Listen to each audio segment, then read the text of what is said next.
and welcome to the Luminaries In and Out of Sect podcast, a show about the sun and how astrologers embody and relate to it. My name is SP Hall, and I'm your host.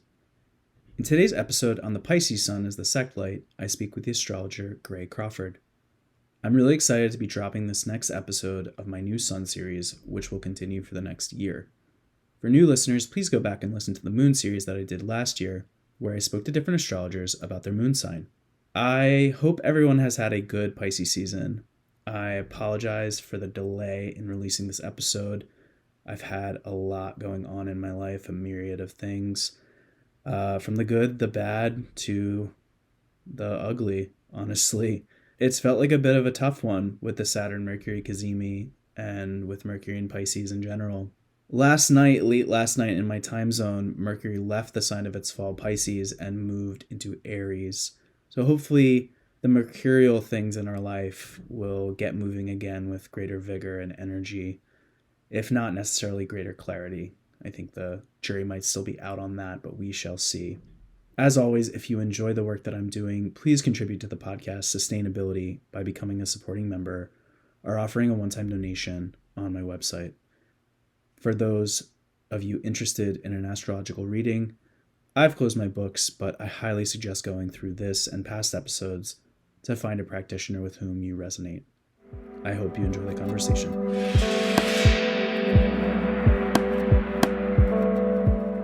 All right, Gray Crawford, thank you so much for coming back on the podcast. It's great to have you. How are you doing today? Great. Yeah, thank you. I'm excited to talk about Pisces Sun. Yeah, I'm really excited as well. I generally start the conversations by asking how my guest has been faring with the recent astro weather. Before we hit record, we were talking about the Mercury Saturn Sun Cazimi. So I'm just curious, how has that been for you personally? If you'd care to share, or any other astrology that's going on for you recently. Yeah, it's big for me. I'm obviously a Pisces Sun, and my Sun's actually applying to conjoin Jupiter in Pisces. But relative to what you're asking about, I also have oh, is that my chart? Okay. Yeah, I just pulled Yeah, up you your can see chart. that I have Mercury in Pisces, with the midheaven in Pisces at the same degree. It's kind of around the Fomalhaut star that's not in the Pisces constellation, but another fish. So it's my 10th house. Pisces is really big for me. And I've been having a Neptune Sun transit in general. But that triple conjunction wasn't like exactly on my midheaven, but I've been going through, a period of Saturn going over my midheaven. So that Sun Saturn Mercury conjunction was pretty big for me being there. And I would just say in general what this period's been about is I've been an astrologer for a long time, but I was always working other jobs. I've been a teacher before, especially in community college, and I was a social worker for a long time. And this year I've just transitioned into going full-time astrology. And so that's been very much what this these combinations of Pisces and my 10th house transits have been about, like really like kind of just laying down the foundations of that. And I saw the Dune 2 movie. I think we'll talk about that today, is with the Pisces themes kind of right around that triple conjunction. And that was some nice just fantasy enjoyment of that transit. I've also Amazing. been teaching a course on zodiacal releasing for Kepler College. That's kind of gone with this transit for me. And that's been a great experience too. Nice. Yeah, so like myself, you have Saturn in the second whole sign house, which is typically associated with money. And you're having this Saturn in Pisces transit to your 10th whole sign house now. So it sounds like it's been with that transiting trine to the natal Saturn. It sounds like it's been pretty positive for you, even though Saturn can sometimes be associated with slowness and challenge. Yeah, definitely. Well, and my personal Saturn is that because, well, I mean, I like my Saturn, but it had recently stationed direct like in the week before I was born, so it's got that sort of Saturn Phasis conditioning of having recently stationed direct. Mm-hmm. So it wasn't really, it was moving forward when I was born, but barely. Yeah. So I've got like a stationing Saturn quality, and something about that probably goes with it's taken me a while to just go full on with astrology practice. But yeah, the coming back around across my midheaven in that shrine has definitely gone with me going forward with getting that established now for myself. Mm. Yeah, and so with the fastest condition with Saturn, do you see just a lot of Saturn stuff in your life? Has that been like a constant theme for you in your life? Because I'm curious because I have like actually a bunch of faces conditions in my chart, but I have Mhm. Saturn as well, and I'm just curious how that shows up for you. Yeah, I've had the thing of like, with s- making money and stuff, it's definitely been I think what a lot of people have with Saturn in a second, I think it's something that's taken time to Hmm. make more and more money, but it's like kind of gotten better and better over time in that kind of way. Um, yeah, my Saturn is sort of more important than it might appear at first. It's in it pretty fairly close antitia with my ascendant, so Hmm. it actually comes in pretty strong that way. And in some quadrant systems like Placidus, it's technically in the first house, but it's also, if you do like a 5 degree rule, you'd still say it was like second house because it's pretty close to the cusp. Hmm. But I think when I first learned astrology and I saw that, I didn't know about that rule. I very much did think I had a first house Saturn, and then learning later about Antisha, that made a lot more sense to me with my Saturn there. Yeah, so yeah, there's definitely a some Saturn themes that go on with me for sure. Hmm. I don't I everybody has Saturn issues they work through. I guess in terms of like having Saturn Cancer, I know some people don't think that's a good placement. I don't feel like I have like this horrible Saturn or anything like that. Hmm.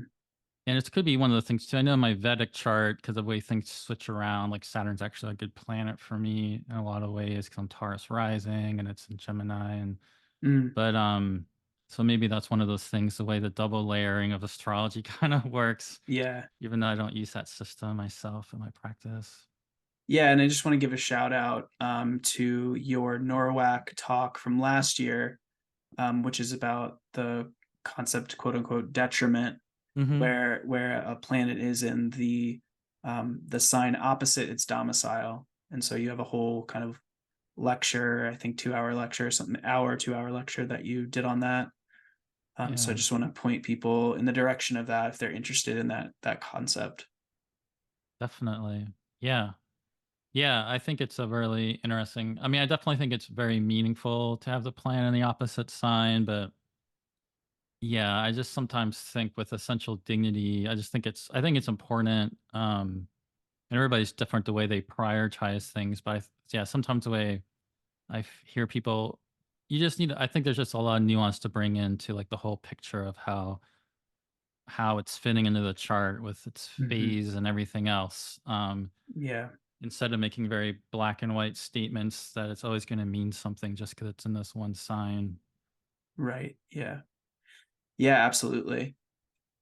Great. So, yeah, can you give us a little bit more of an introduction to yourself and your practice, even though you just give us Yeah. quite the Yeah. introduction there?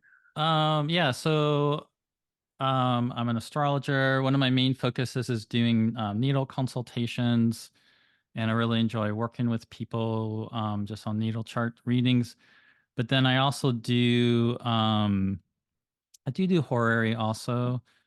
Um, I've written on my website blog for a long time. That's kind of how I first really sort of established myself, as doing a lot of just blog writing about astrology and getting known that way. But then for a number of years now, I've spoken at conferences like NORWAC and other things, other conferences and events like that. As I mentioned, I'm teaching as a diaco releasing course for Kepler College right now. And I do have a background of, I grew up more 20th century astrology. I've done a lot of different types of astrology. I have gone through really primarily focused more on the Hellenistic tradition. And at this point, really, if I have to name one teacher, my main teacher is Demetra George, Mm-hmm. and really sort of the full extended Demetra and the mythic background she has, the Rudyard influence she has. Also have used to do a lot more with asteroids when I was younger, and was really into her book when I was a younger astrologer.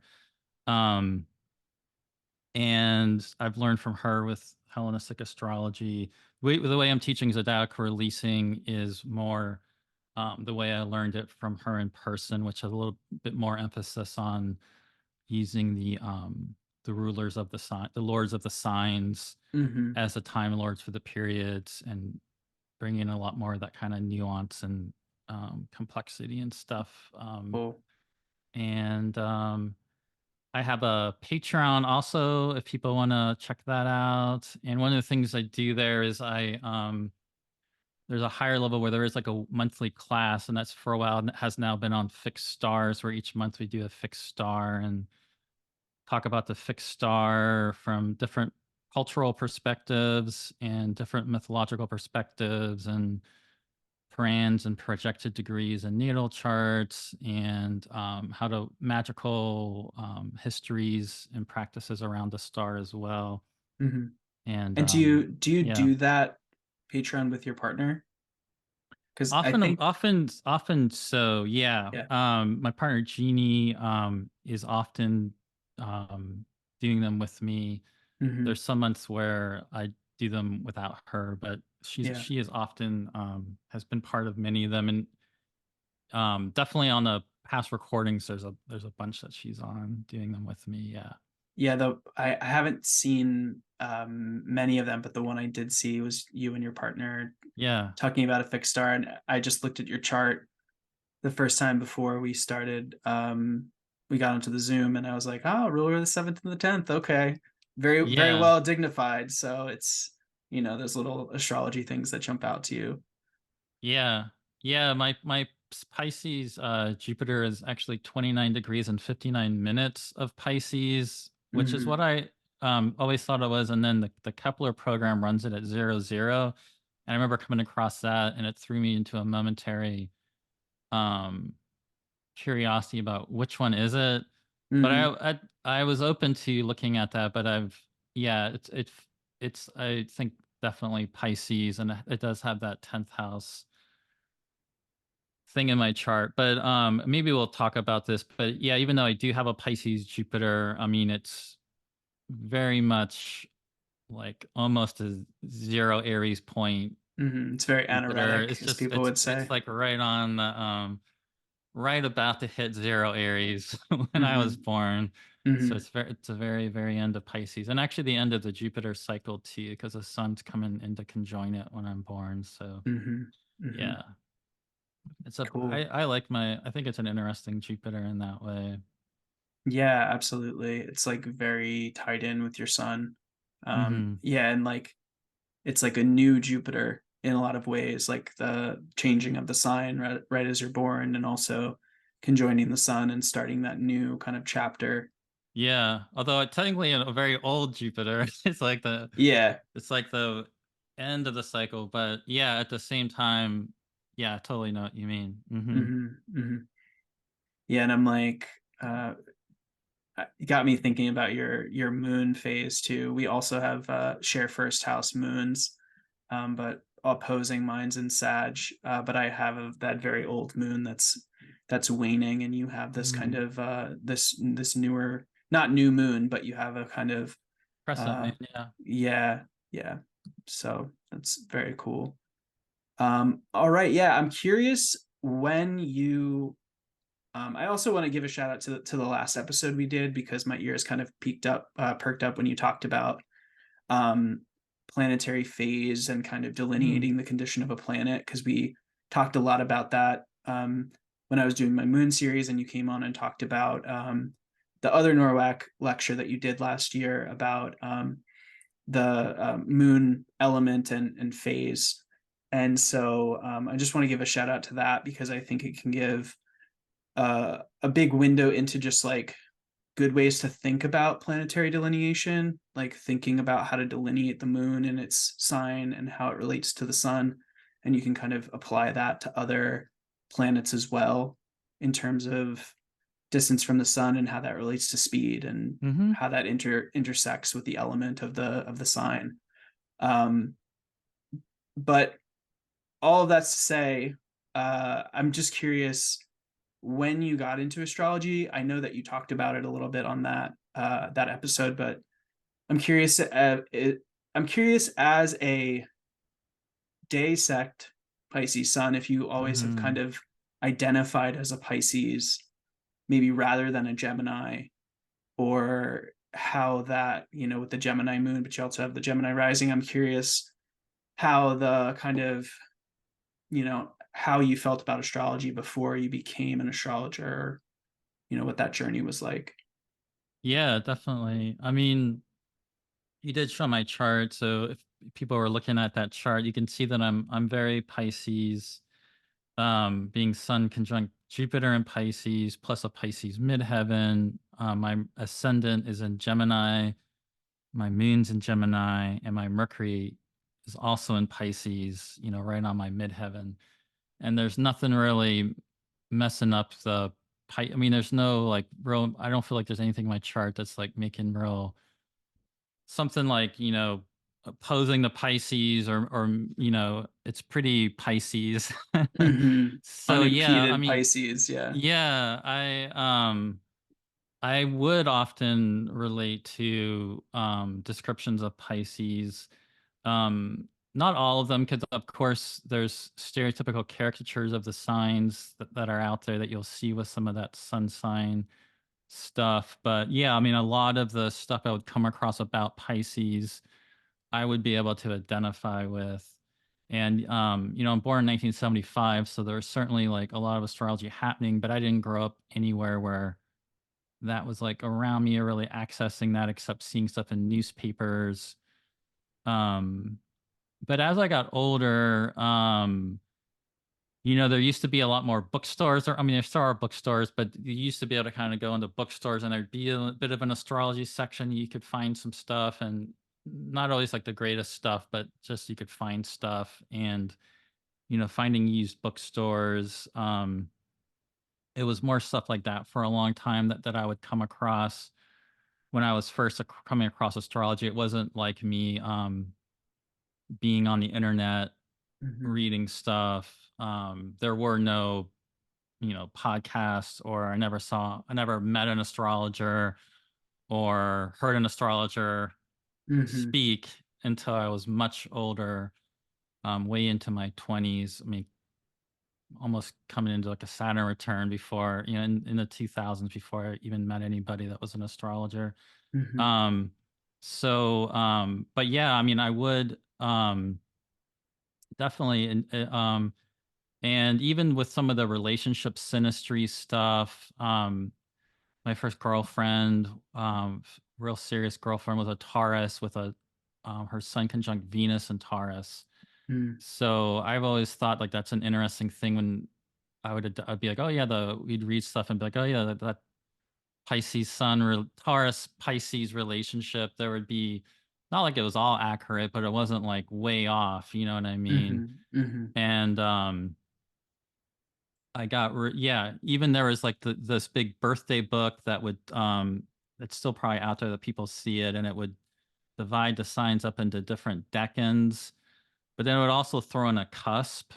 Um, but I had that book, eventually bought it for myself because I'd often look at it in the bookstore, and it had lots of celebrity charts, and it Mm-hmm. was more about the day. But even that, and seeing the signs across it, and it started making me even think about the different aspects of a sign. And Mm-hmm. yeah, I did. It was enough that it made me think there might be something to astrology, but it wasn't. It was just kind of interesting to me, and I didn't really. it wasn't until somebody really asked me about my chart, and I didn't know that there was such a thing as an astrology chart. Mm-hmm. And then that's what kind of really clicked in my mind, like, oh, that's what, makes total sense. There must be, it made sense to me actually, which I guess is a Pisces thing perhaps, as opposed to people that are automatically, skeptical and kind of dragged into astrology. It was just like, it sort of like there was something about it actually just kind of did make sense to me, that you would conceivably. I didn't really understand the full extent of that though, of Mm-hmm. how much it would make sense, or all the layers to it at that time, but enough to get me wanting to really learn about like what is a chart. And yeah, then getting on like astro.com and using the internet in that way to start learning about it. And yeah, just it obviously never ends. That was Mm-hmm. like over 25, 26 years ago now, like 98, 99, kind of 1990, that kind of time period. Yeah. Mm. When I first was getting into it more, like the whole like casting a chart. But yeah, like even like Linda Goodman's sun signs, I don't think probably anybody looks at that anymore, but I remember reading that and being like, okay, I can, some of this Pisces stuff, I can see that, yeah, about Mm-hmm. me. Yeah. Yeah. And so I'm curious now, what do you think the sun means astrologically? Like, and it's funny that you bring up Linda Goodman because sun sign astrology is like obviously such a mainstream thing. Um, so much so that I think more serious students can maybe downplay the importance of the sun. But we were, talking before we started recording about how central the sun is and how important the sun is. And so I'm just curious to hear some of your thoughts about like what the sun means to you in your practice today. Yeah, it really is something where I think, even though it sounds like, for good reason, people could say there's been an overemphasis on the sun in astrology. I think as far as getting the more complexity and depth of the sun, there's definitely could be more work on reclaiming that. Because yeah, I mean, the sun's obviously, we're in a solar system around the sun. It's a source of everything and life. It's this great star that we're orbiting around, that everything in astrology is based upon, all the cycles Mm-hmm. we're looking at. Um, and I am someone that's also born in the day. So when you're looking at things through a sect standpoint, it is my sect light. But it, I guess, because I, like a lot of people, there's a lot I do look at in a chart. It's not like the first thing I really ever tend to necessarily look at right away is just like where somebody's sun is, and base everything upon that. But I do think it's not something to like discount, or just because of the, if you think a lot of the sun sign astrology is kind of stereotypical and superficial and that kind of thing. It's just such this primal light, sense of like nous, that like noetic realm, um, um, illuminated light. I don't know how to best words to use to describe that. But I guess, as one of my draws into getting more into like Hellenistic astrology and that whole blending of like Egyptian and Mesopotamian and Greek culture into the system, is there is a lot of tradition there about nous, and like the Agathos daimon, and this like Hermetic thought, and that just that sun as this life force and source of illumination and divination. Right. And so That I think is really, really, really important. Yeah. for folks who might not know, how would you define nous and how would you define agathos daemon? Like, Yeah, what do Nous would those terms be, mean? yeah, like Nous is, well, just the Agathos daimon in terms of that's probably too much of a topic to get into, but there is the idea of daimons, right, as being these intermediary spirits of land.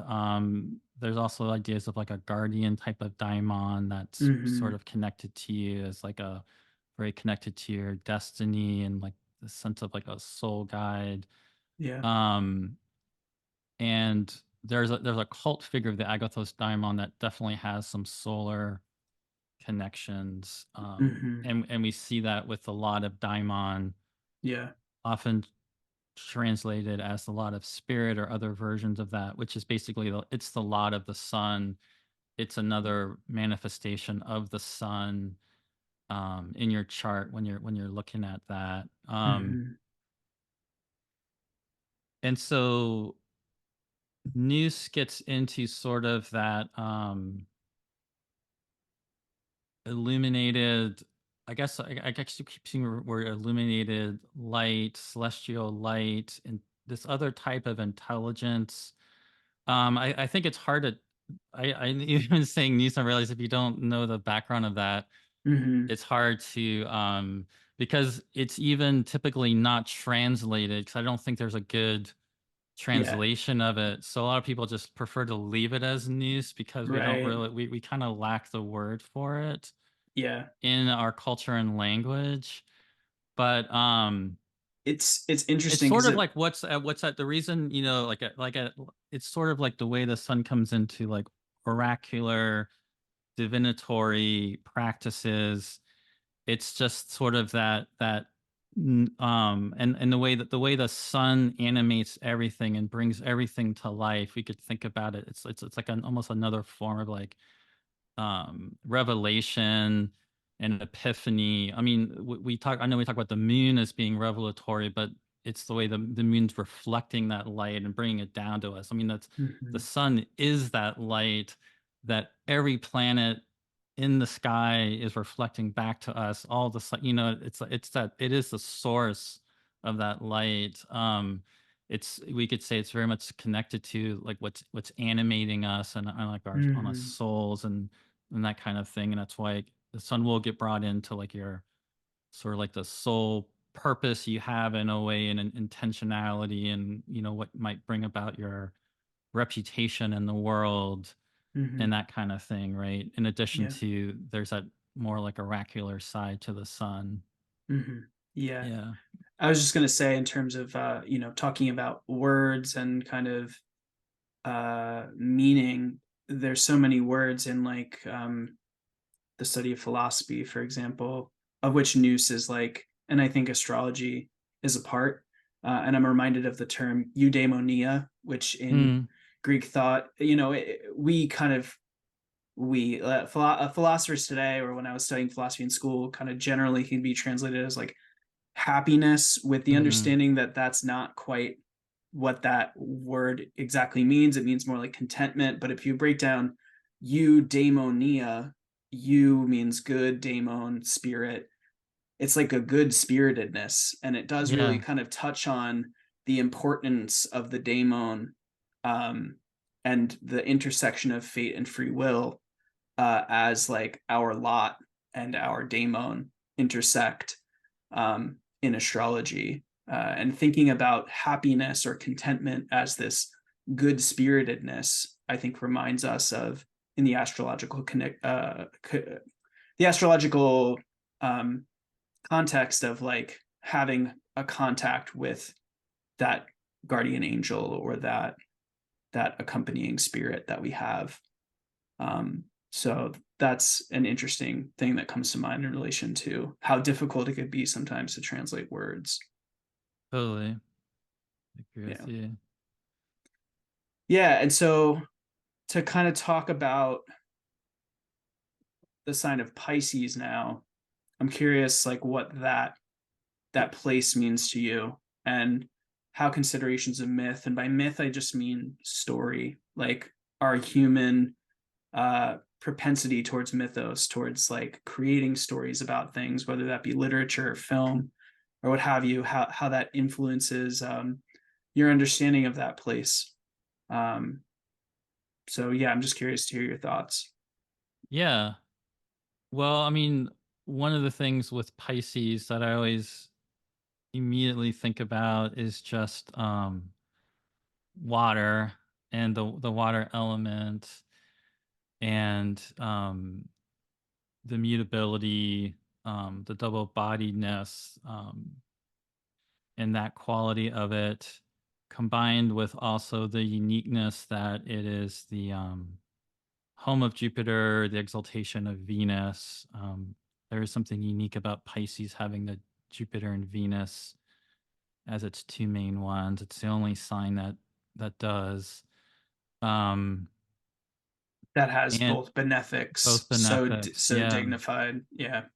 yeah, and but I think what's really fascinating about Pisces, especially in the context of your podcast and being, I know part of this focus is I'm a Pisces sun born in the day. So it is my sect light. But from the standpoint of sect, Pisces, we are children of night. It's a night sign. It's Hmm. this nocturnal, very inwardly directed, more slow, with the watery and all the dissolution and interconnectivity and picking things up and synthesizing things and things kind of dissolving. Especially actually, I know in Abu Mashar's great introduction when he's talking about like the elements and with the water elements, Pisces being the end. I would think it's interesting. There's a thing there about sort of like the corruption. It's like the end. There's like this sort of description of those ending signs being more about the ending of things and sort of corruption and Mm. dissolution. And I with Pisces, I think about that in terms of a lot of the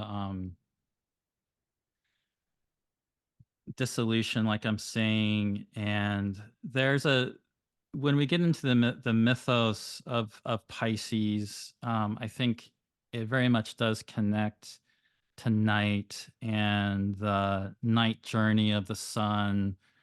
Um, there is a thing with Pisces of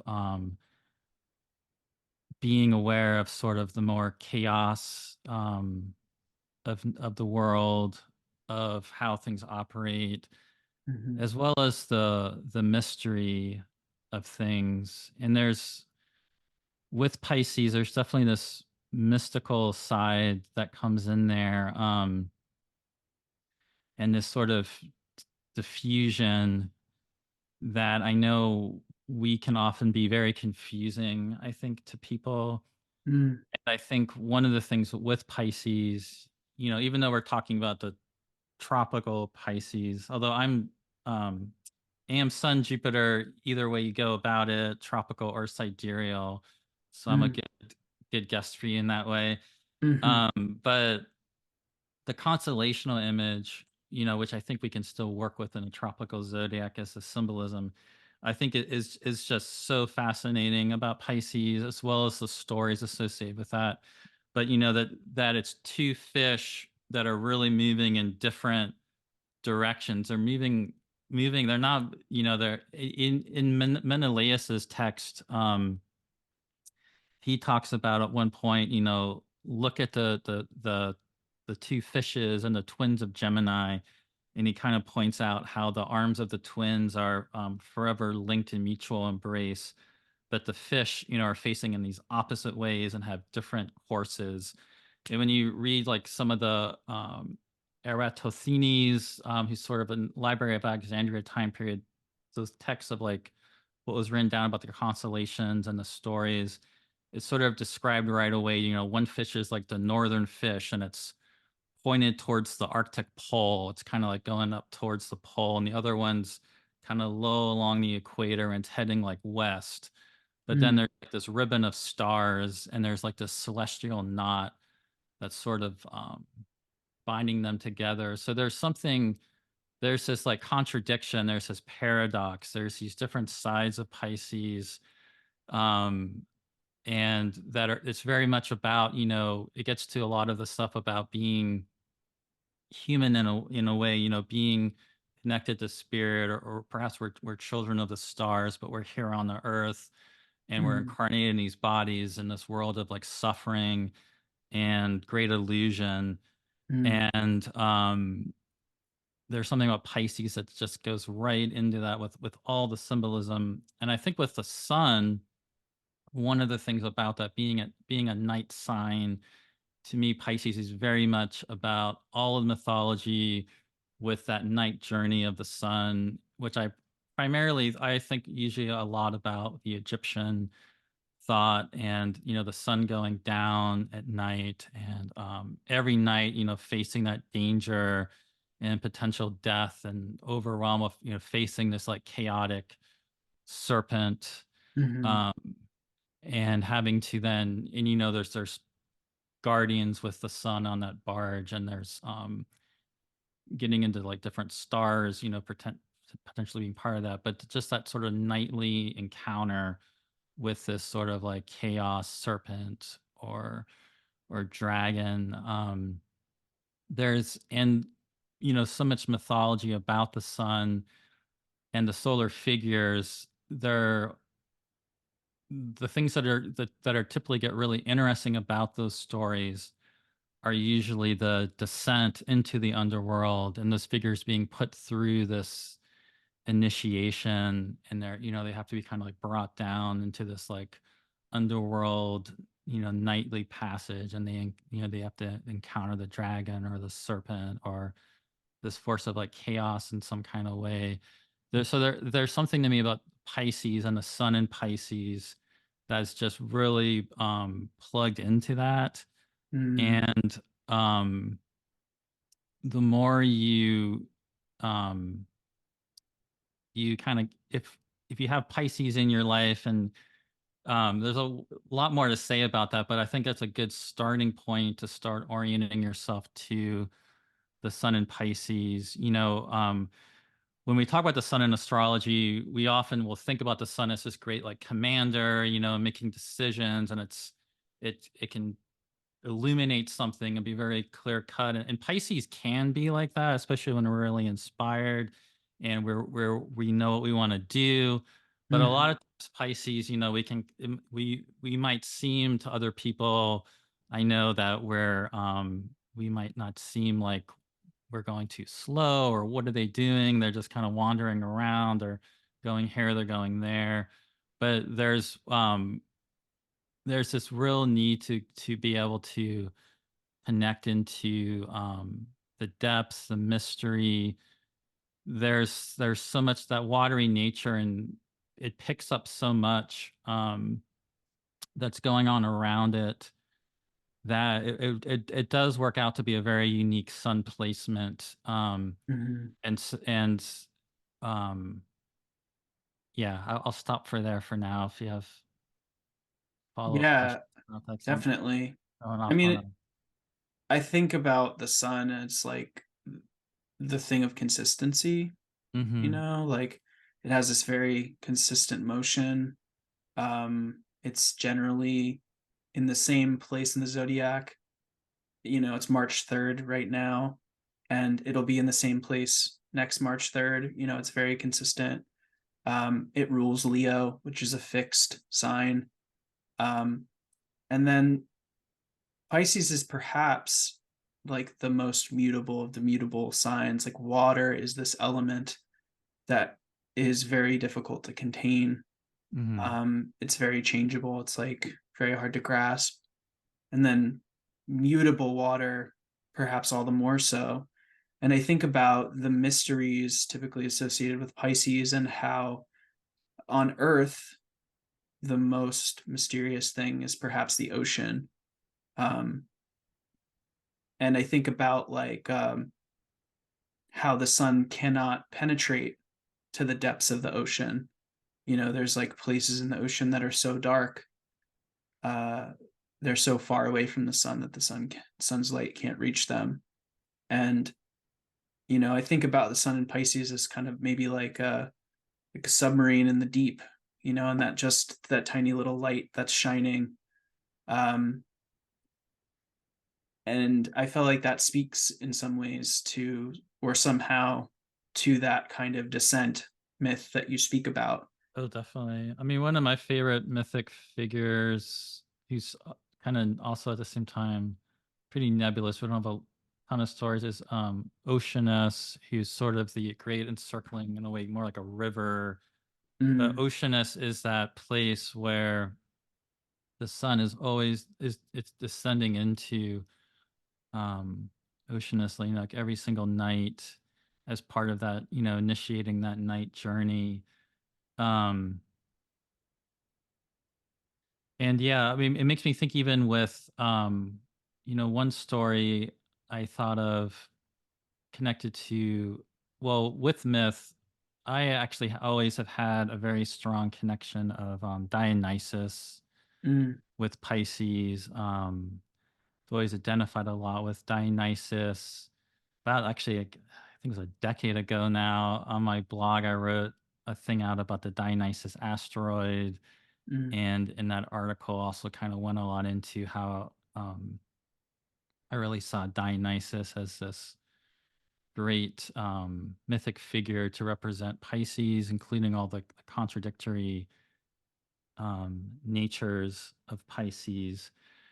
But Dionysus was also at the was said to sort of govern. At least Plutarch says that Dionysus in the winter months at the Oracle of Delphi, was there. But we typically eventually associate the Oracle of Delphi a lot with Apollo.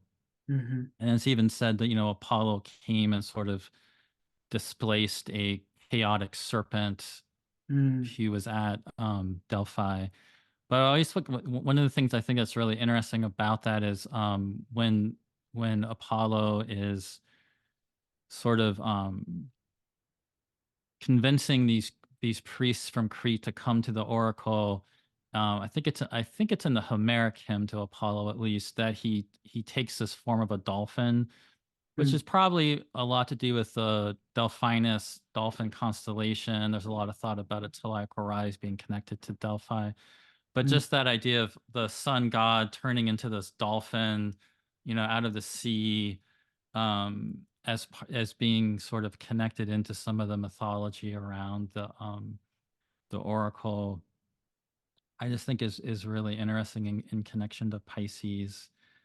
Um, but yeah, there's definitely that sense of mystery um, is really important. In fact, when we were talking earlier, and I was mentioning to you that how I just seen the Dune movie, and I was thinking a lot about Dune just being connected to Pisces. mhm, In the in the first movie, they for those of us that have seen that, there's a really, I think, beautifully shot scene where the Paul Atreides character sort of towards the end of the movie, right before he's about to go into this really initiatory fight that kind of puts him on more where he's going with his story and this initiation. There's this great sandworm that appears, which is very much has this like chaos serpent mhm, quality, and the way the film even shows it, it sort of has this huge black void, and it comes up, and it's just like facing him, and there's like this moment, it's almost like this, like they're kind of facing each other, and just something mhm, about that image is very Piscean to me, in the way that sequence is sort of initiating him into where he's going in the story. And in that movie, they quote this from the book. And I actually I wrote this down from the book. At one point, they worked into the movie, and it's something that I think really connects to this idea of Pisces. And the quote is that the mystery of life isn't a problem to solve, but a reality to experience.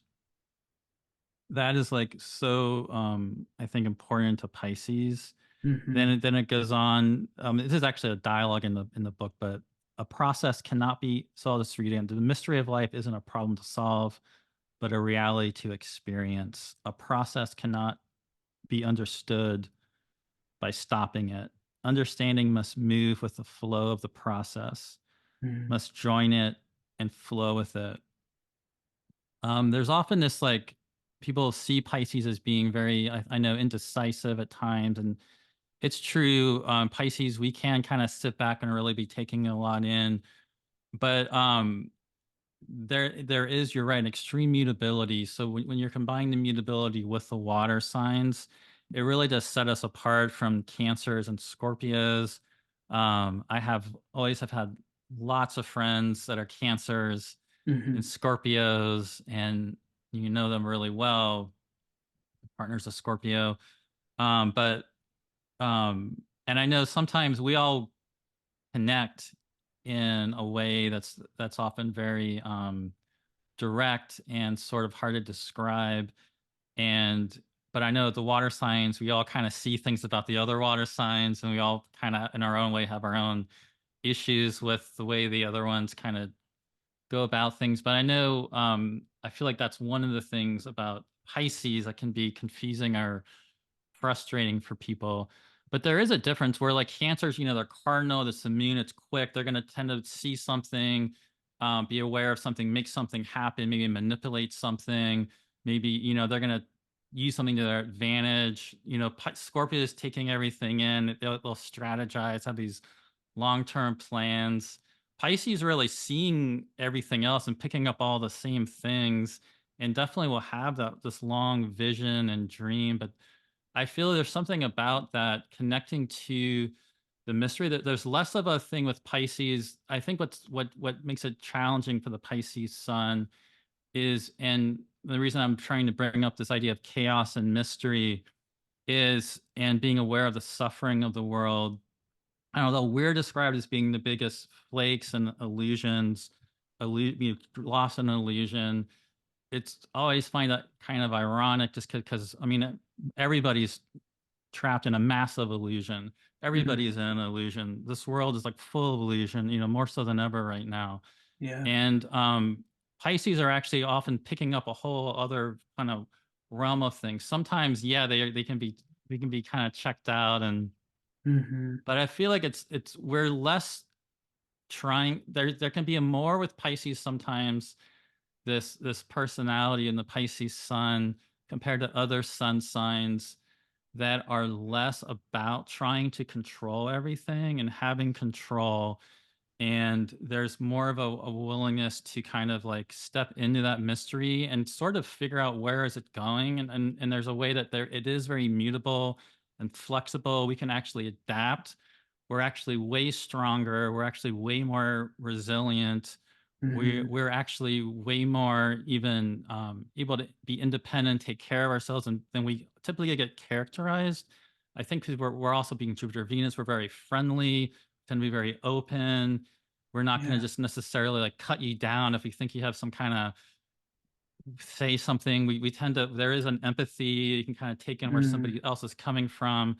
And then I think because we have that personality, people don't always see the strength and kind of the determination that Pisces can have. But I think a lot of it comes into like really trying to feel into the mystery of what's going on and what's taking shape. And a big thing for Pisces suns, I think, is learning how to actually, step in and take more command and authority and be like, this is my dream and I'm going to step in and actually make this happen. I think there's also a lot of sensitivity, and Mm. you see a lot of other sun signs, and, you know, because we think about the sun, it is also the king or the ruler or the power structure, and it can represent that kind of thing. And we see the misuse of power. That Dune movie, that character is like resisting the wanting to go down that path, and that's maybe Mm. not the best example for what to step into with your life, but in the sense of just stepping into your own power. Mm. um but what I like about Dune also is there's that whole thematic sense of the dream and the prophecy, and what is real. Is Mhm. this a real prophecy? Is this a real dream? And Mm. the blend of dream into life, and Mm. there's elements of that that's true. There's all dreams aren't real though, but there is this blending of these different kind of realities and things that Pisces really are in touch with. And some Pisces are more able to, I think, get a sense of that and how to operate in the world, and then start making a lot more things happening for themselves, and Mm-hmm. um can be the kind of people that really blend these worlds. Some Pisces are much better at being like the great actor. I mean, actually, even that movie, even the guy playing the father is a Pisces. Mm. I'm spacing out his name right now. Oscar Uh, Isaac is As the like I thank father. you. Yeah. And then Timothy Chalamet is a Pisces moon and Saturn, right? Mm-hmm. But his son, but in the movie, but yeah, often though, like those two could be great performers, great actors, great singers, great performers. Often have that Pisces where, some like a Johnny Cash Pisces son or a Kurt Cobain Pisces son, or Mm-hmm. Leonard um, Cohen as well. Pisces yeah, sun. Yeah. um, um. Well, I think you see a Pisces moon, Oh yeah, maybe he's a maybe. Pisces moon. I think, yeah. But you're right, Pisces moon. Well, just the topic of Pisces, there's like Prince and Pisces, Elvis, great Mm-hmm. Pisces moon performers out there as well. But with the Pisces sun, yeah, I mean, a lot of times I can really you see it show up, I think, the most in forms like the arts and writing and performing in that kind of way, um, where there can be this. I think those lend themselves a little bit more to that ability of Pisces to pick up all of this and this kind of these different influences and bringing them all together and blending these dreams and realities together, Yeah. into really kind of changing even like reality in some ways, really kind of bringing something in, um and but that it's definitely like a lesson that I feel like Pisces sons often really need to learn, and I think working with the sun, even magically or in a ritual, can really help with that. It is Pisces, we think about it being this wet sign and cold and a night sign. It's not like lending itself to that solar nature, but there's many Yeah. great gifts that can come out there if people can really step into it more. Mm-hmm. Yeah, for video viewers and audio viewers as well, I'm just pulling up Leonard Cohen's chart. He's Virgo Mm, sun, actually, with the sun on yeah, the ascendant, and he is a Pisces moon with the lot of Pisces moon. fortune closely Yeah, conjunct his Pisces moon.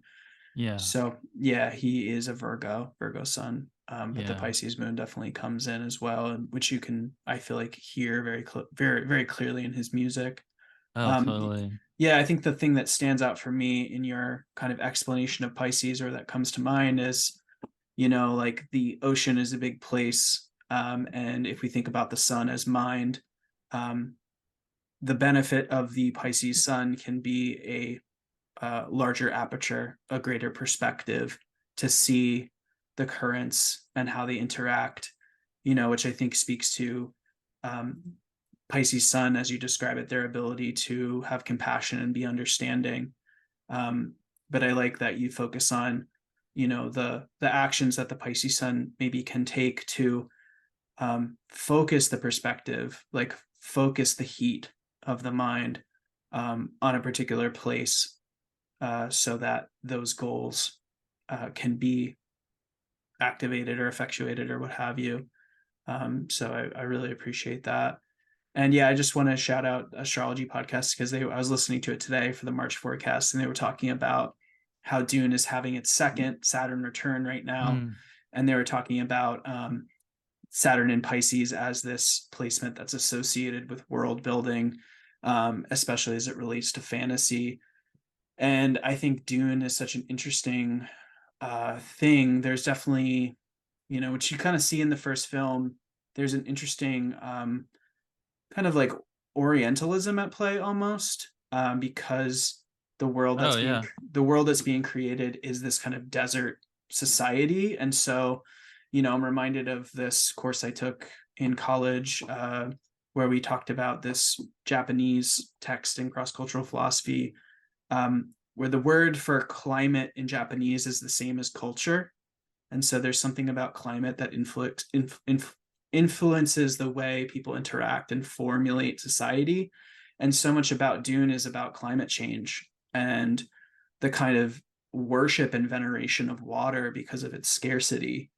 And there's an interesting thing with the association of like the worms with with like the Leviathan, and the worms interact. I forget exactly like the science that Herbert creates, but they have to the worms grow because of their like repellence from water in some way.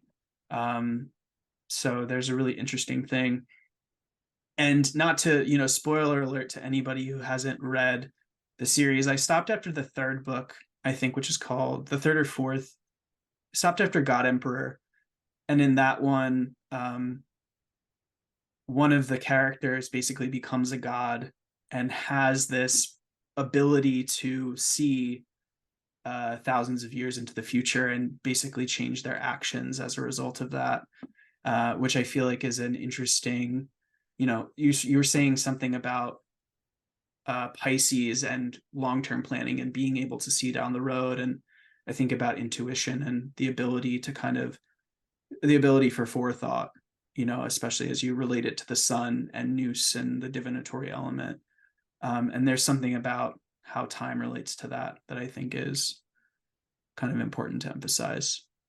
Yeah, Pisces can pick up, and we can Pisces are interesting because we can seem, even within the same sentence of talking to one of us, I'm sure to people we can seem really self-absorbed and then completely selfless.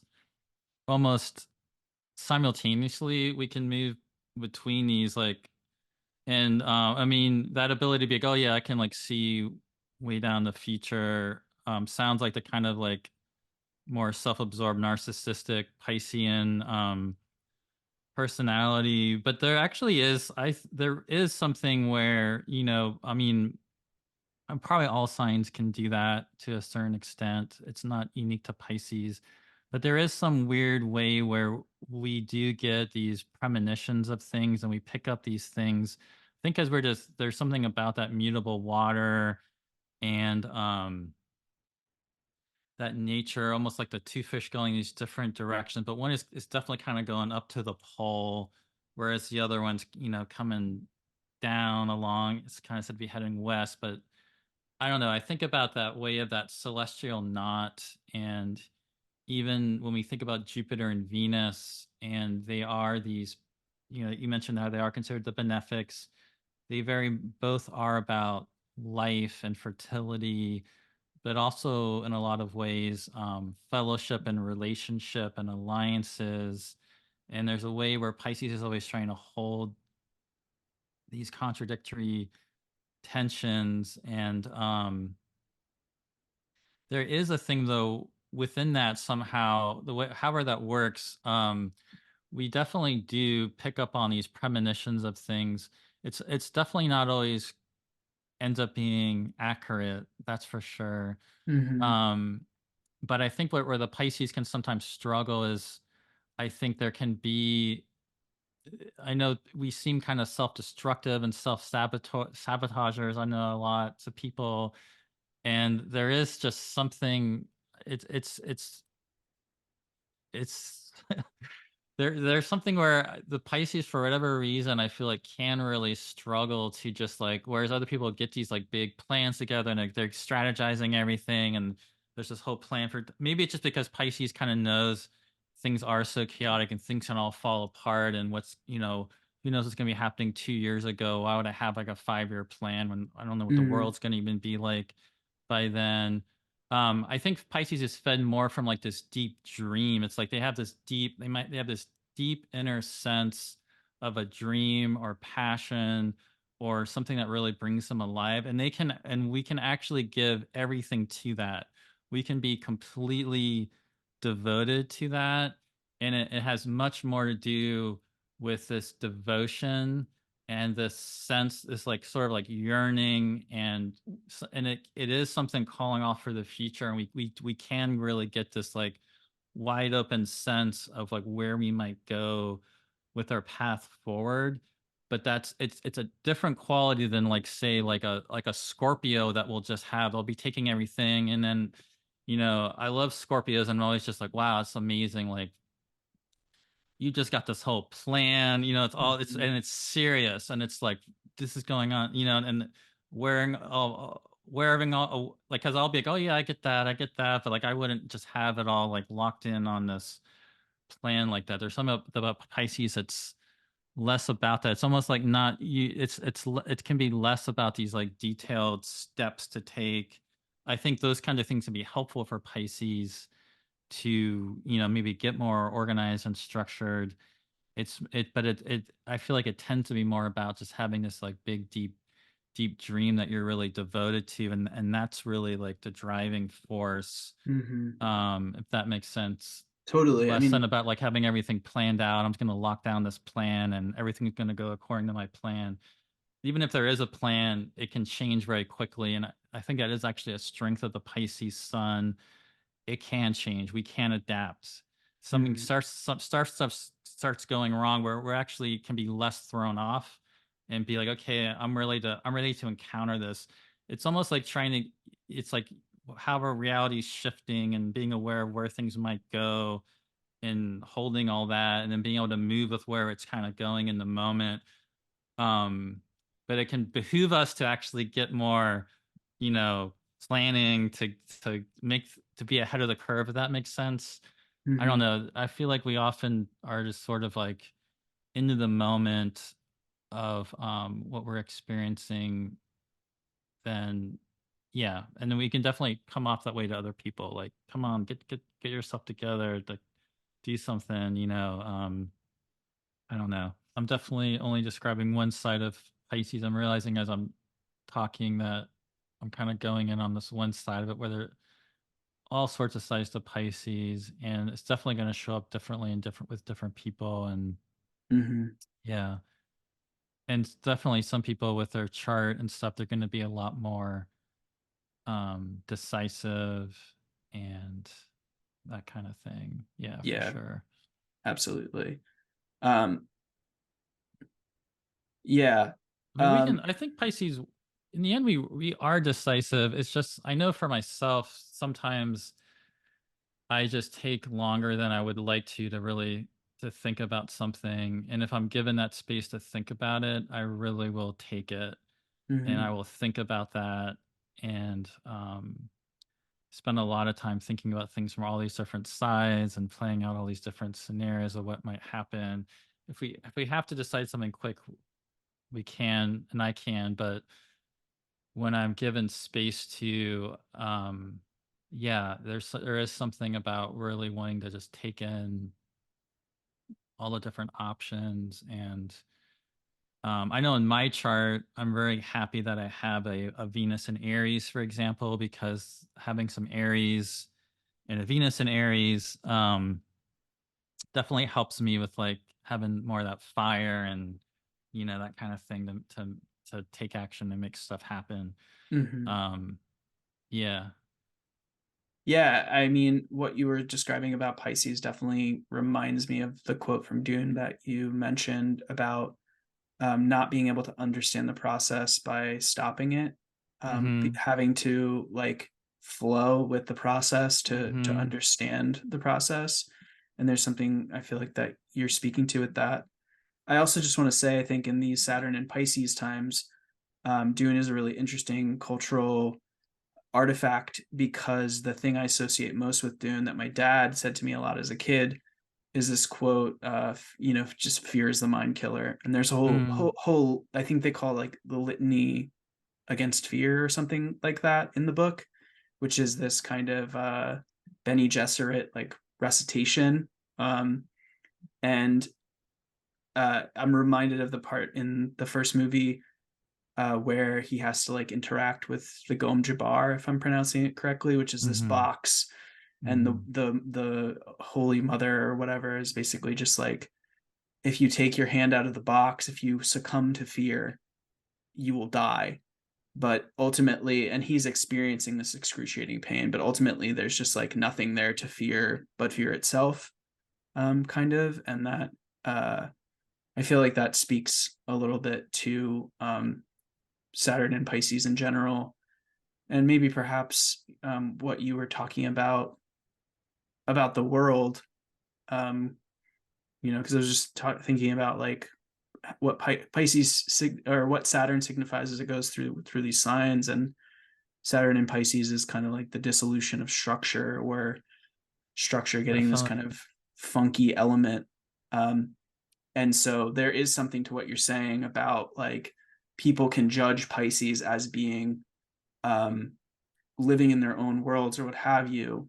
But the benefit of the sun in Pisces is like acknowledging that everything is kind of a construct, that everything Oh is a little yeah. fantasy that we're living in. Yeah, we're totally in. Yeah, definitely. And not to be all like Gnostic about it or anything, but we really are. I mean, you don't necessarily have to look at everything from that kind of a philosophy.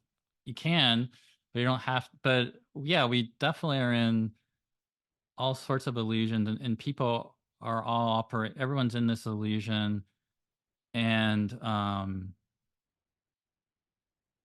Pisces is interesting. Then I think, yeah, exactly like you're saying, we get characterized as being the ones that are really out there and really in this illusion. Whereas oftentimes the way people are operating from these very illusionary mental constructs while in the process of making that judgment call, about the Pisces individual. Definitely, it is a really big point about the idea of fear is the mind killer, and certainly with Saturn and Pisces. You brought up climate change and water issues. Saturn and Pisces, that transit is bringing up all sorts of massive concerns that we have about water issues. We have these horrific violence, and like, I mean, it's just it is legitimately frightening about different things going on in the world right now, with like Mm-hmm. Israel and Gaza, for example, and the Ukraine, Yeah. as well as many other places. Those are two of the biggest news stories going on at the moment as we're talking, that gets the most media attention. All these water issues. And there, yeah, I mean, one of the biggest problems about fear is that can prevent you from feeling like you can go after your dreams, or kind of shape the world in the way that you really value, and that there's even Mm-hmm. a chance that there's even, why have any hope for that. You Mm-hmm. can become full of fear, full of cynicism about the world. Pisces have to definitely struggle with that, because we can have this great faith and great hope, and in some ways naivete at times. But most Pisces, we've been heartbroken over and over again, and disappointed over and over again by people. um well, I think there's something that's amazing, I think, about Pisces, with it must be the watery and the Jupiter and Venus somehow, that I just feel like no matter what we go through, and we can become cynical ourselves. It's that hope within the Pisces, and that ability to have faith in the unknown, and ultimately be sort of resilient. There's actually this great courage and strength that Pisces can have. And it might be because of just taking in all the suffering so much, and just feeling it so much, and being Mm-hmm. let down so much. But then always just like, almost like that sun going through the night. It's sun's always going to rise, and we somehow always are able to still have this, like, oftentimes just connect back into being, well, there's still something we can do. There's something I can create, even if it's there's something I can do for somebody else. There's and it's definitely a big lesson with the Saturn and Pisces right now that we're going through. But it's something to yeah, I think Pisces don't always get enough credit, I think, sometimes, for I think there's a real strength and a real strength of Pisces that I think a lot of people just aren't aware of, but I definitely really respect that kind of quality. You can be a not be a Pisces and have that kind of quality too. I just really respect it when I see it. I guess it's something about just, what can be found about love and eros and beauty in the world, and with all the death and suffering at the same time. And it's like you're taking all that in, you're aware of it, and you just keep going. I mean, it's what we're here. There's something that's like the mystery, right, Mm, of why we're here, and mm, there's something about that Pisces can actually end up being pretty resilient in that way, mm. I think. Yeah, wonderful. Thank you, Gray. I'm curious to hear more about the house placement of Pisces for you and how that impacts the experience of your sun, especially with your sun very closely intermixing with Jupiter, your MC there, Mercury there. So I'd love to hear more about that. Yeah, well, for me, yeah, I'm born fairly close to noon. The sun is not at the midheaven, but it's rising up towards the midheaven. Um, so it's a late Pisces sun, about 27, 28 degrees, and it's my midheaven's like 3 degrees of Pisces where my Mercury is. So, and then being Gemini rising with my Mercury, my moon and rising being Gemini, and then my Mercury being on my midheaven, there's definitely with me, I guess, also a very strong Gemini component to who I am, Mm-hmm. as a Piscemini in a way. Um, that it's not just a Pisces, this is my 10th house. I'm a moon K2, moon south node in tropical Gemini. And so with that side of it, I mean, one of the things that definitely has come in with me and that Pisces 10th house has been always writing, and like even in college, I got really involved in like college newspaper and was writing for it and did some editing and had a radio show for a little bit playing like music and was in some bands, and Mm-hmm. was focused on doing, I was a psychology major, and so there was a lot of just fascination with psychology, which does have an overlap to me with astrology, that I was just very interested in. And then, my first kind of career direction was more focused on teaching, which I think has a lot to do with the Gemini and then Mercury again, being up there. But with the Jupiter and the Sun combined, um, that also goes very much with teaching.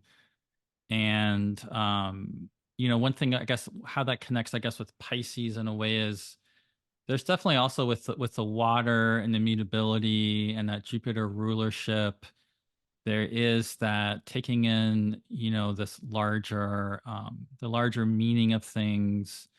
Um, and having my Mercury and Pisces with, the Sun and Jupiter in the same sign. I mean, in some ways it's one of the better, I guess, versions of Mercury and Pisces you can have, Mm, in that way.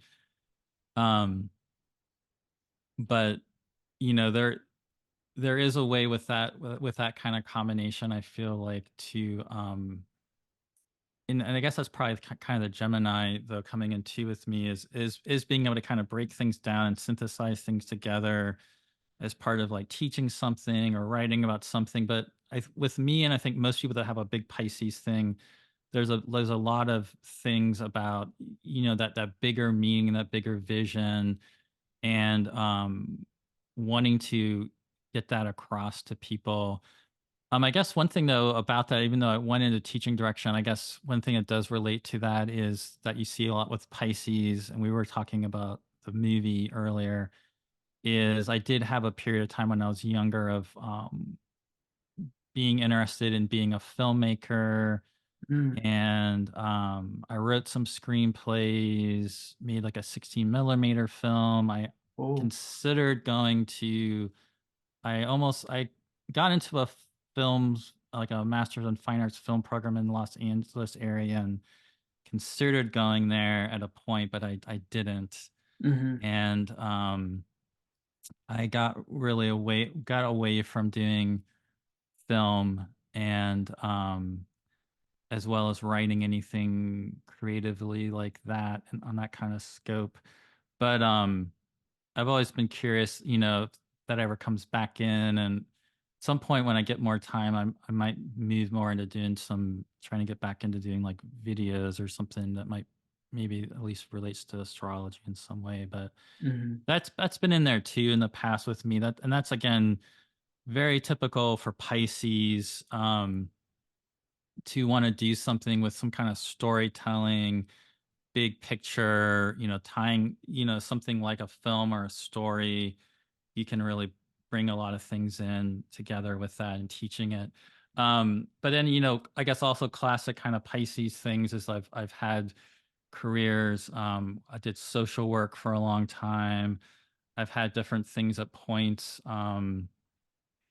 working with some homeless populations, um, teaching.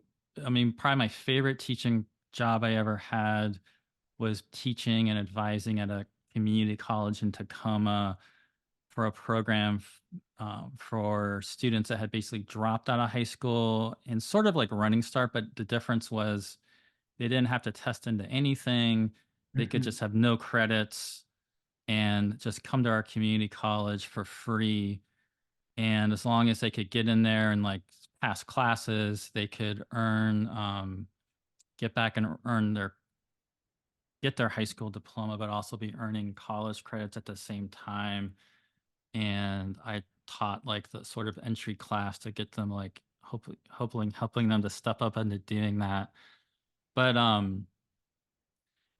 and even yeah, I just often would find in different, even before I became a social worker, even in my teaching jobs, which is typical for teachers, we all do this. You tend to end up you tend to get involved with students that are homeless or struggling in some kind of way, and that just kind of comes into it. But Mm-hmm. I guess when you're asking about Pisces in 10th house, that was always just something that would just kind of like keep coming up. And you even without being trained as a counselor, you kind of get put into that role in a way, and like there's something very Piscean about that. You often see that with Pisces people if they're not involved in the arts or creativity. There's often some sort of social focus, about whatever their version of that might be, that they're maybe trying to, what they're perceiving would be helpful to be doing. They might be focused on that. Mm-hmm. Yeah, and it's very interesting in your chart in particular, because your sun rules your third house, and you have a lot of fortune Mm. in Leo, uh, in the third house, and so the lot of fortune can be like a secondary indicator of acquiring, resources or wealth or what have you. And the third house is typically associated with early education. I don't know how young the kids are. It sounds like they're like high school age. They're on this cusp of, Well, I think what childhood and kind of works is adulthood. community college. I think is not a bad. I mean, I know we would do ninth house for higher education, and I don't think community college really necessarily gets put into the third house, but in a way, it's very community, local community, the place people can afford to go. That was Mhm. actually for free, so it wasn't even like people are having to pay. But even before that, in the Olympia area where I live, I taught at another community college and did developmental education, what's called developmental education for people that test below like English 101. So I taught like reading classes and writing classes, and there can be different levels of that people have to work up to get to Yeah. 101. And my goal, and that was usually to get people really good so they could go into 101 and just kind of really nail it, because they were Mhm. forced to kind of take our classes because they didn't test test at that level. So I would just try to really boost their their ability to write papers and that writing level and some reading strategies too.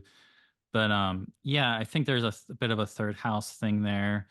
I've always thought too with writing and the way it became known as an astrologer is primarily just by like having a blog and Mm-hmm. writing an astrology blog, and I just like kind of kept that up for a while and started speaking locally, and that kind of helped get me into like getting bigger speaking opportunities and that kind of thing. Yeah, totally. It's been actually really cool teaching at Kepler College right now. I've actually been enjoying that because it's I mean not exactly like teaching in a community college, but it's they've got a bit of a college structure to the program, and people are actually some people in the class are actually trying to earn credits for a certificate at Kepler College. Some people are just really taking the class and not necessarily doing all the graded work that you have to do if you want to do that. But it's Mm-hmm. been actually really cool to do that. I've really enjoyed that just because I have that background, and I've liked having that opportunity to kind of bring them together and have a class again in that kind of way, more formal setting. Mm-hmm. Yeah. Yeah, that's very cool. Are there other aspects that the sun makes that you think would be important to talk about? Oh, and my chart. Yeah. I think the main thing for me is really the sun, the sun with Jupiter, and obviously it's a combust Jupiter that's right in there with the sun. Mm-hmm. Although at least Jupiter isn't barely, it's about to walk out the door of Pisces, but it's still at least in there in its own sign barely. Um, Yeah, and I think how for do you that, look at a planet in its chariot, a planet combust, but yeah. in a place where it has dignity? I mean, I think for me, it's I think it is a thing, and I think it does help. Um, I also know that I am somebody that can be very inwardly oriented, Mm-hmm. and I think also just my personality was excessively shy growing up. Mm-hmm. And so being a very shy, introverted person with a Jupiter like that, it's a really deep inward focus and internality in that kind of a way is definitely something that would play out with me. And, I could have a really active fantasy life Mm-hmm. at times more so than really stepping into making that fantasy a reality, so to speak. And that's something that I've gotten way better at over time, and I'm doing a lot more now. And actually, it occurs to me something that relates to this that I think I haven't didn't mention. Later this year, um, I was actually along with another astrologer, Jason Hawley. Mm-hmm. We're gonna be leading like a tour of going to Greece and going to all these like sacred sites in Greece Oh, and amazing. leading a whole group of people through there. I've never done anything like that before. Um, but I'm really, really super excited about that. And something like that actually Jason he's not a Pisces, but he's like a Pisces midheaven also. Mm-hmm. Um, I think that is such a dream Pisces thing to do for somebody like with my chart. Like that is literally like for me like an example of a dream come true. Like Demetra George used Mm-hmm. to always run these tours, and I always wanted to go. It was always couldn't really afford it being a single father and not just going off and doing something like that. In fact, when I first met Jason back in 2011, he had just at a conference and we became friends. He had just been on the tour with Demetra, and had just come back from one with her and Brian Clark. Um, but I never was able to go, and I know there's people out there that wanted to go on that with us that couldn't afford it or whatever. But I was always in that position myself. But yeah, and even working with Dimitra a few years ago, she had this sort of vision of me where she saw me leading a tour to Greece and started telling me that I was going to do this, and she Mm-hmm. was going to help, and she'd help me with it. And I would see her again, and she would always bring it up to me, and I always like, I would love to do that, you know, but I don't know how that's going to happen.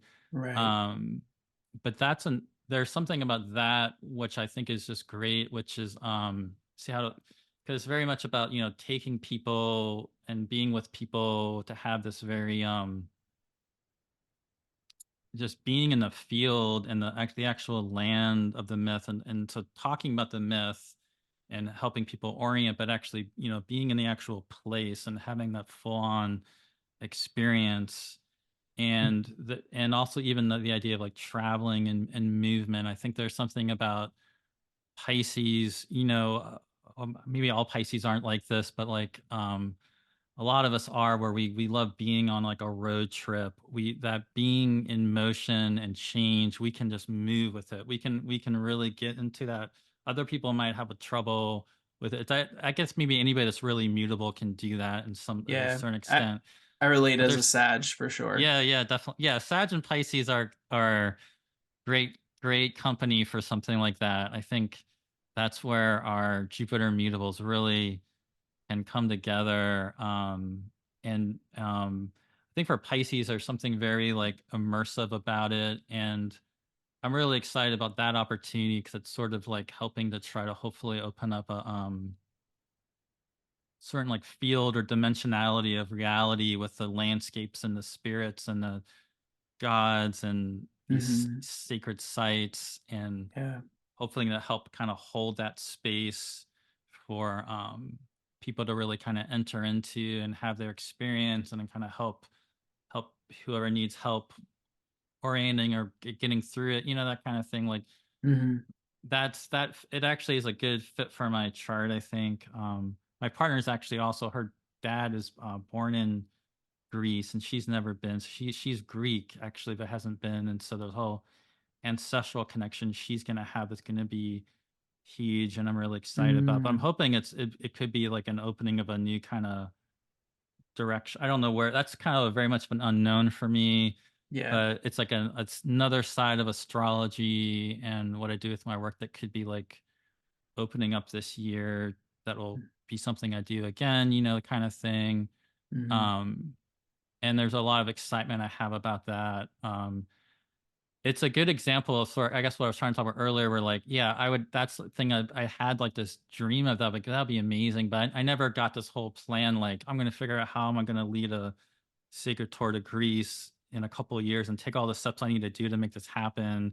But Hmm. just like having that in my, as a thing I would like to do, it's like I just ended up in the right place at the right time with, I'm doing it now. So like I don't know. There's something a bit Piscean about that, I think, Yeah.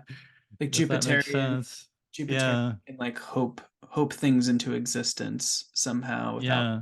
having to make, sometimes needing to make, kind of detailed plans, but um, a lot of the time just, again, as we talked about, like kind of building the wings on the way down in a sense, where you just kind of, figure it out as you go. And there's really Jupiterian element of like the enjoyment and the beauty of just having the new interesting experience and seeing what meaning and what learning will come from it. Yeah, definitely. Yeah, Yeah, that's very there's exciting. mm, I'm happy for you and looking forward to hearing about what comes of that or seeing what comes of that from you for you. yeah, thank you. Yeah, yeah, it really will be. Yeah, very excited about it. Yeah, so people should definitely keep an eye out for that. But I'm curious what suggestions you have for people maybe in their day-to-day life, um, who might be new to astrology or new to planetary relationship and forming or initiating a relationship with the sun. Hmm. Well, I mean, I would really recommend creating some sort of space for yourself. Um, Ultimately, if you can get like a sun altar going, would be, I think, the ultimate thing.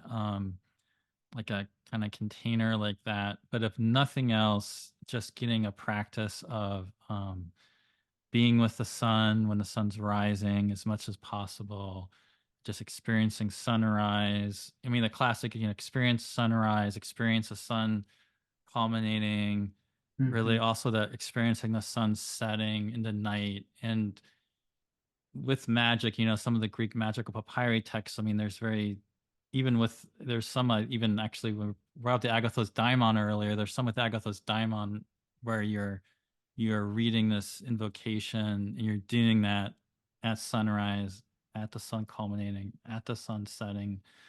Mm-hmm. Um, but as far as if you can also create some sort of altar, I mean, classically, any kind of golden, yellow, orange kind of solar color, just adorning it in some way.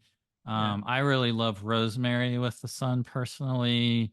Mm-hmm. Maybe there's a rosemary bush in your vicinity. You can flip some rosemary, get some rosemary oil, some rosemary tea. I don't know, just go on all out with that, or like ginger, like lemons. There's certain solar other things you could do too to kind of to bring on it. You know, there is a lot of people like to use Orphic hymns or other kind of planetary prayers, but I think the Orphic hymn to Helios is actually is a really good one. Mm-hmm. Um, and there is, the classically, Sunday at sun hour is of course the classic like day of sun, hour of sun. And you could, if you track planetary hours, you could be trying to hit like the sun hour on every day. But I think um that experience of the sunrise, like I mentioned, and hitting those big solar points is big. Um, and I think one of the things about it, you could try wearing solar colors. Um, but imaginally, it really, especially being if you're a Pisces sun, it really is that, taking in, opening yourself up to that light of the sun. And I know for somebody like me that is actually very watery, I do have some fire in my chart. It there's doing that is actually very much of a remediation. I feel like it's Mm-hmm. um also, I live in the Pacific Northwest, which is such a cold and wet place, and been really loving it recently. Actually went to Tucson not too long ago, and that was amazing just to actually be Nice. out in the desert and get that Mm-hmm. sun. Mm-hmm. Um, but sort of that experience of like if you go to the desert and get that sun, but you don't normally live in a place like that, it's like almost like imaginally you're kind of doing that. You're kind of Mm-hmm. filling yourself with the light of the sun and really sensing that. And as part of whatever sort of offering you're doing. Um, and I think that kind of I doing that, I think working with the sun it's really one of my favorite things to do with astrological magic. And I feel like pretty early on became one of the first kind of things I really started focusing on. And I know for me it definitely also helped with me getting more kind of agency and like putting myself out there, Mm-hmm. and to do more speaking and teaching, and put myself out there more with my work and that sort of thing in the astrology world. Yeah. Yeah, the sun is associated with sovereignty and also Yeah. visibility, obviously, Yeah, so and visibility, totally. makes a lot of So sense. yeah, it can really help you with yeah, sort of like being more comfortable, I think, yeah, in that sort of sovereign visible way, just like what is like your nature in the world, and being more open to being seen in that way. I mean, when you're Mm-hmm. asking about my Jupiter being combust like that, I mean, I think that's probably part of it for me. I mean, I could think of that interpretation at least. It also goes with growing up very shy, but there is usually a lot about myself. I don't think a lot of Pisces are like this, though, where I just kind of keep it invisible and not let Mm-hmm. people kind of know about it. Mm-hmm. And so, for me, there's been a big lesson in letting myself be more visible and Yeah. sharing more of myself in that way. Mm-hmm. Yeah, I definitely can relate to that. It's definitely can be challenging, for the idiosyncratic. Jesus, I can't speak anymore. Yeah. The details of my chart make it difficult as well. So I definitely relate. All right, Gray. Is there anything else you want to add? Do you have any imparting thoughts about the sun before we go? Let's see what else that we haven't covered. I mean, not really. Yeah, I think we've done a I think we did it. pretty good job of covering it. Yeah. There's Wonderful. always way more just that I could say, but yeah, Of I think course. that's good for now. Yeah. All right, Gray. Where can we find you? And is there anything that you're working on that you want to share with us, or just reiterate things that you're Yeah, working on? well, my website is graycrawford.net, and so you can go there and I guess most directly if you want to work with me, I do have natal consultations. I have one on focusing more on fixed stars, either by Paran or degree, zodiacal releasing, which I've been spending a lot of time on teaching and putting that course together. And if anyone's ever interested in going through that, it's definitely something I've gotten way more into even than I was before in this past period of time with how I'm working with that. Secondary progressions actually too. I have a Cool. lot of focus on that. But otherwise, I'm going to actually teach a course on secondary progressions for this school in China soon, but nobody could access that. So the next big thing is at NORWAC. If anyone out there is wanting to go, I think NORWAC might be sold out in person, or they might have a few left. I do know the virtual is still open for sure. So there is a really good lineup at NORWAC. I'll be doing 2 talks at NORWAC. One is on secondary progressions, and one is on Saturn and Neptune. Cool. More Saturn, Neptune relating to your natal chart, but also talking about the cycle and the meaning of it. Yeah. Cool. I'm looking forward to that because I have those planets conjunct in my natal chart. So. Oh wow. Okay. Yeah. You're like Capricorn. Yeah, that like subgeneration. All right, wonderful. Well, I'm excited for that, and just want to say thank you again, Gray, for coming on and talking to me about Pisces and your sun and your chart. It's been a pleasure chatting with you, and I hope to talk to you again soon. Yeah. Thank you. Enjoyed it. To support the show by donating or becoming a member, please visit my website, which is linked in the show notes. And please subscribe to the show wherever you listen. You can also find me on Instagram and Twitter. See those links in the show notes as well.